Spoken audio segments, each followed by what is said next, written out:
ये जो देखा हमने, एक तरफ 21,000, दूसरी तरफ 7700, तो अब क्या समझे, बॉटम हो गया या और भी नीचे जाएगा? संजय, बॉटम हो गया कि नहीं तो बोलना मुश्किल है, लेकिन मेरे को एक चीज लगता है कि market is priced in a lot of pessimism. और मे भी देखिए, अपना कमोडिटीज हैवी इंडेक्स है, कमोडिटीज के भाव काफी घट गए हैं, तो इंडेक्स का तो मालूम है, लेकिन मेरे को लगता है ब्रॉड मार्केट होल्ड करेगा।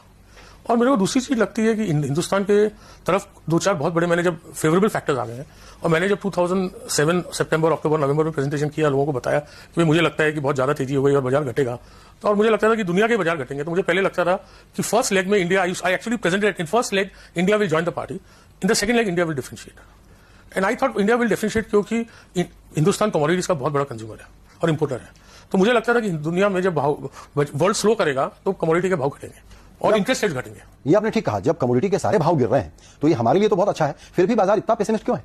वो तो बाजार है, बाजार 21,000 सारे पॉजिटिव न्यूज को क्यों इग्नोर कर रहा है? संजय, 21,000 में बाजार इतना पॉजिटिव था तो अपन क्या कर सकते हैं उसका, आप समझे ना। दूसरी चीज, ब्याज घट रहा है, तो जो दो चीजें इंडिया की इकोनॉमी के लिए बहुत, जैसे लास्ट ईयर अपने लगता है कि पीक पे एक बार एस्टिमेट था कि करीब 3,60,65,000 करोड़ की फर्टिलाइजर और ऑयल सब्सिडी होगी।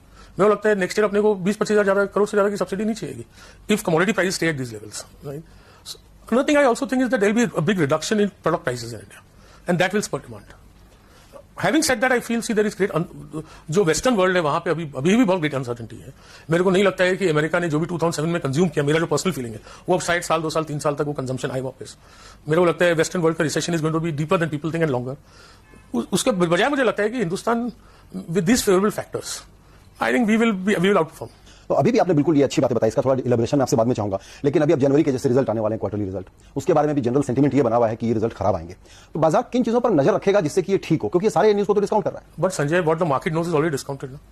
जब सब, मेरा यही पॉइंट है कि बाजार ने जो भी सोचा और डिस्काउंट किया है वो होगा, तो शायद बाजार नहीं घटेगा, और कुछ भी थोड़ा बहुत ही बेटर आ गया तो मेरे लगता है market will improve. And I also have one feeling कि market has made whatever kind of bottom. Actually 2200 तो एक दिन के लिए हुआ, निफ्टी 2550 ही बंद हुआ, वो फिर रीटेस्ट किया 2-3 बार, और मार्केट ने जो सर्कमस्टेंसेस और पेसिमिज्म में जो बॉटम बनाया, मेरे को लगता है things have improved from that day. तो आप ये कह सकते हैं कि 2009 में अब इसके नीचे तो 7700 के नीचे तो बाजार नहीं देखेंगे? मैं नहीं बोल सकता हूँ, मेरे को लगता है ब्रॉड मार्केट नहीं जाएगा, इंडेक्स जा सकता है। और एक दूसरी चीज ये है कि वेस्टर्न वर्ल्ड में बहुत अनसर्टेनिटी है, वहां कुछ अनसर्टन चीज नहीं हो, we can not rule it out, वो कभी हो गए तो कुछ भी हो सकता है। So therefore this is a period of great uncertainty but great potentiality. अपने पोटेंशियलिटी को अगर देखते हैं कि ये स्टोरी बिल्डअप होती हो, जैसे कोई 1-2 अच्छी चीजें होंगी और बाजार अगर घूम गया, तो फिर ये 21,000 वाला सीन आएगा, या अभी का जो 10,000 वाला है उससे थोड़ा बहुत ही ऊपर देखते हैं अगले साल का? देखिए, मुझे आपसे 1 साल का आउटलुक चाहिए। संजय, आई कैन नॉट, देखिए हम तो 2 एक्टिविटी करते हैं, एक इन्वेस्टमेंट करते हैं, एक ट्रेडिंग करते हैं। इन्वेस्टमेंट हमारा होराइजन 2 से 3 साल, 4 साल, 5 साल का होराइजन 2-3 साल से ज्यादा रहता है। ट्रेडिंग का हम कुछ सब ओपिनियन घर पे रखते हैं, हम तो स्क्रीन देखते हैं। तो मुझे आज लगता है कि मार्केट्स विल इंप्रूव, शायद जनवरी के फर्स्ट वीक में लगे कि नहीं इंप्रूव करेंगे।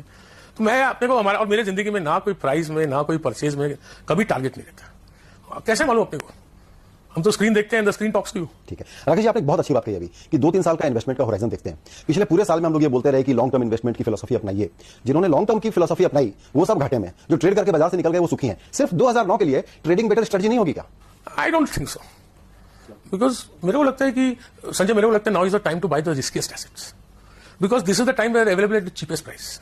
And see risk is many dimensions, but risk की एक चीज है ना, मैं रिस्क ऐसा देखता हूं कि समझो मैं कोई चीज 100 रुपए में लेता हूं, हो सकता है शायद वो 60 हो जाए, हो सकता है वो शायद 70 हो जाए, हो सकता है वो 40 हो जाए, लेकिन समझो things turn out the way I envisage them. Can it be 1200, can it be 1300, can it be 500, can it be 400, and what is the probability that things will turn out as I envisage them? So I think the riskiest assets bought now will give you the greatest return over a period of time, provided you have the risk appetite and it's your own capital and you have